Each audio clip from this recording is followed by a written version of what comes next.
Hey, everybody, and welcome to Happy Heading Nowhere podcast, episode number 5. That's right, we made it to 5. We survived to 5. What other crazy dad jokes can I give you right now? I'm glad you're here. I'm excited about the next 5 and the next 5 and the next 5. Really love doing this, and so I'm glad you're here with me today. So you notice we're inside. I decided to bring it inside today. The thought was that it's been a little cold, and I know my friends back east, other parts of the world, Colorado, wherever, right? Utah. I know you guys are going, you don't know cold, but for me, it's cold. All right. So I got my little sweater on. I feel a little bit like Mr. Rogers, right? It's like, welcome in. Everybody sit down. I'm going to button up my jacket. Let's begin.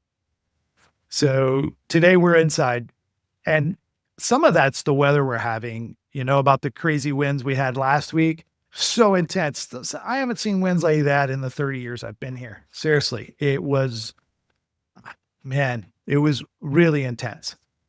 That's not really why I brought it inside. It was more the cold than the winds. But, I do want to talk about for a second that weather last week, the fires last week on a level that we've not seen before here in Southern California, much less the rest of the world. So that was a tragic catastrophe. There was no other way to describe it.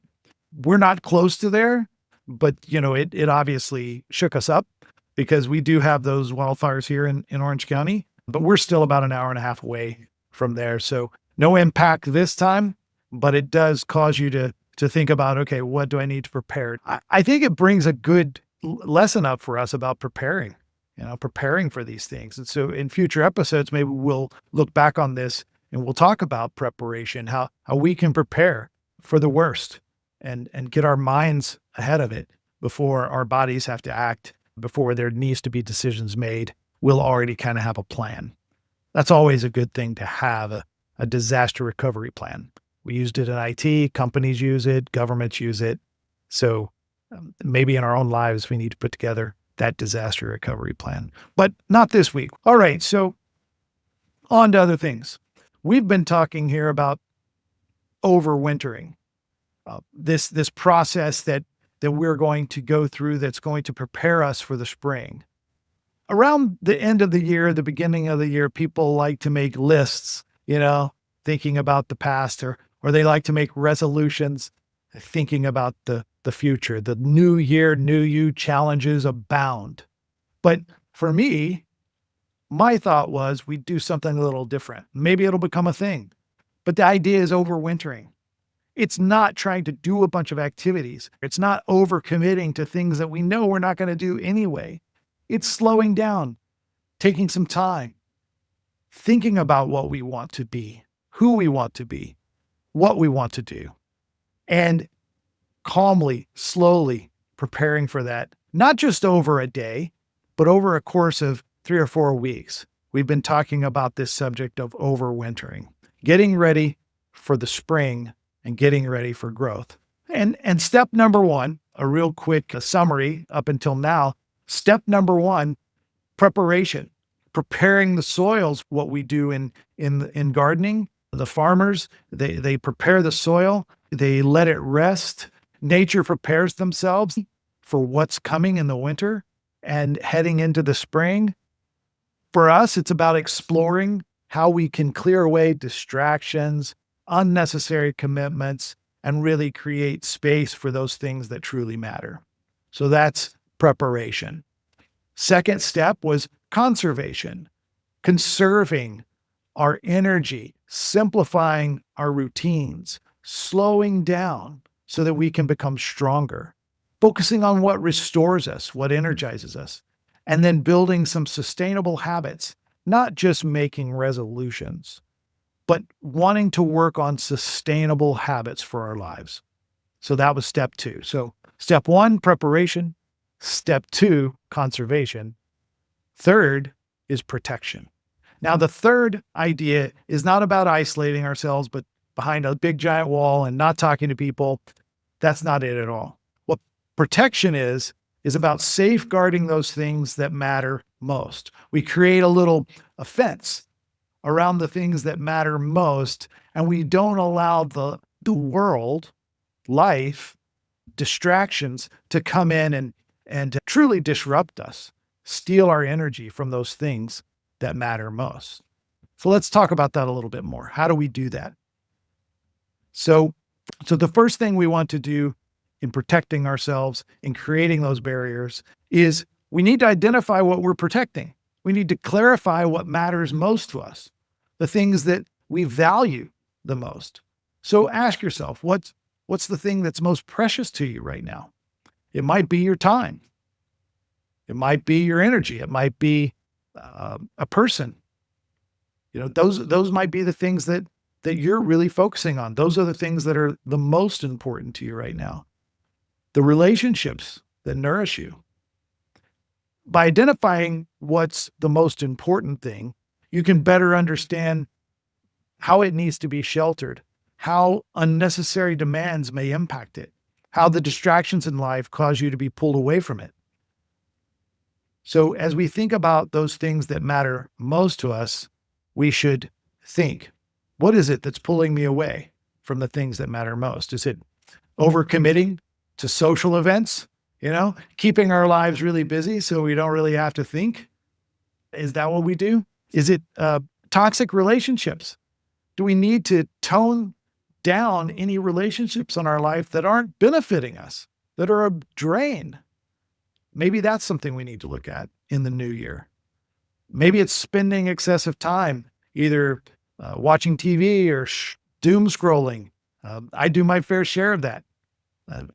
Maybe it's looking at that and saying we need to set a boundary around that. Not that those things are wrong, not that there's anything wrong with the social events, our relationships, having relationships, right? Or spending time on social media or watching TV.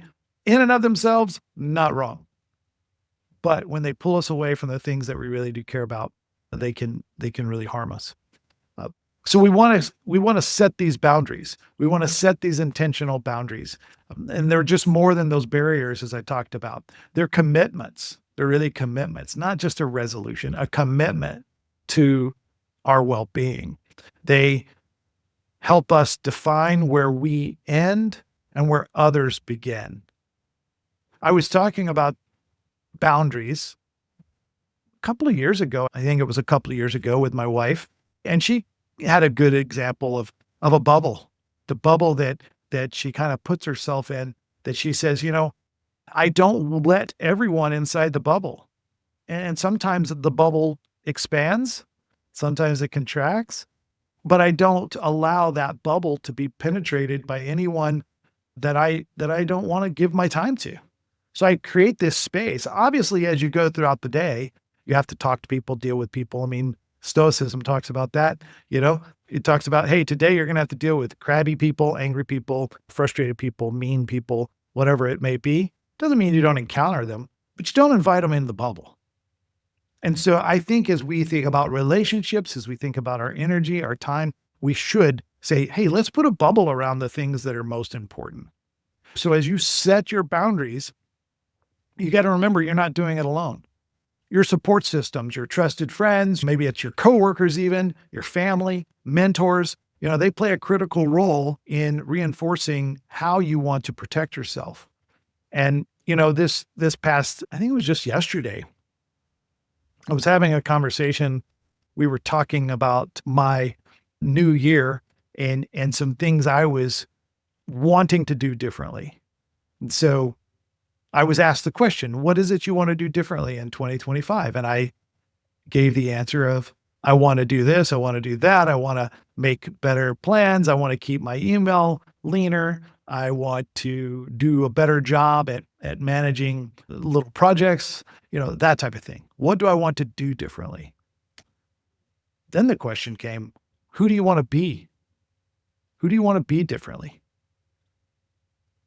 I was thinking about the doing. I wasn't thinking about the being. So we need to consider that in addition to the doing. What are we going to be different? How are we going to be different?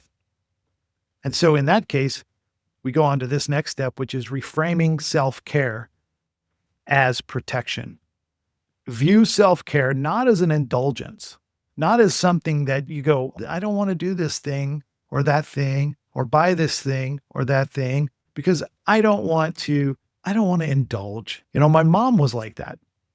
My mom didn't want to indulge herself. She didn't want to go on vacation. She didn't want to be extravagant. But I'm just sorry in some ways because she missed out on experiencing parts of the world or parts of the country that she could have traveled when she was younger. I think self-care, giving yourself permission to enjoy things, giving yourself permission to spoil yourself once in a while. Take time to care for your physical, emotional, and mental health. That's going to equip you in 2025 to face challenges and be even stronger, be even tougher.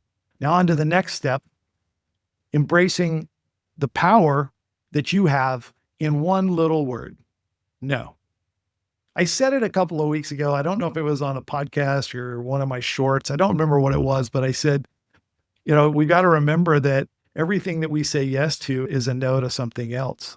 And as I was talking to someone about business this week and maybe getting back into work, I started thinking about, what would the yes uh, give me? And what would I be saying no to if I did say yes to this opportunity for work? I had to really consider that. I had to talk it over. I had to think it through. And if I am going to say yes, how am I going to protect those things I'm saying no to? In a family environment, sometimes these obligations we have can get in the way. But embrace that power of no.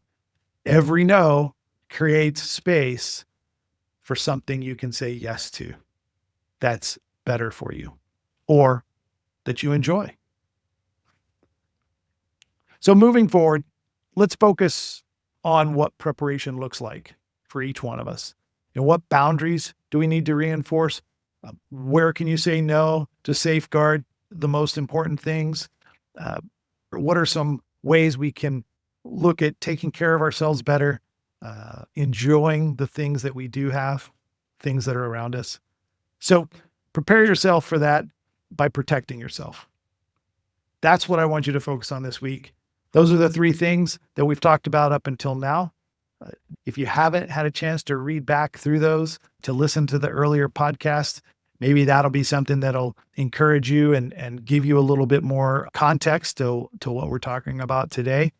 But overwintering still going on. I believe it's 2 more things we've got to go through. And so that'll be coming up in the next couple of weeks. We'll finish this out by the end of January. And then in February, we'll move on to something else. So as I shared with you last week, I've got my reading list. I'm making progress on that.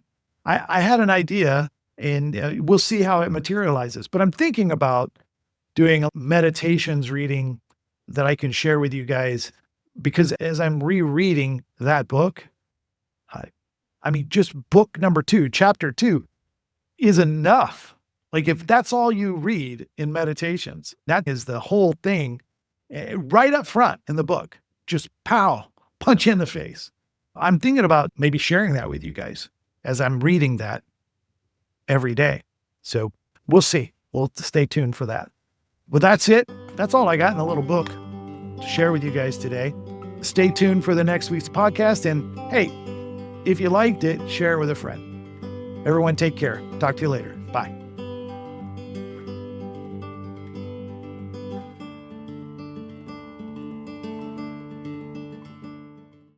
Pow! Right in the kisser.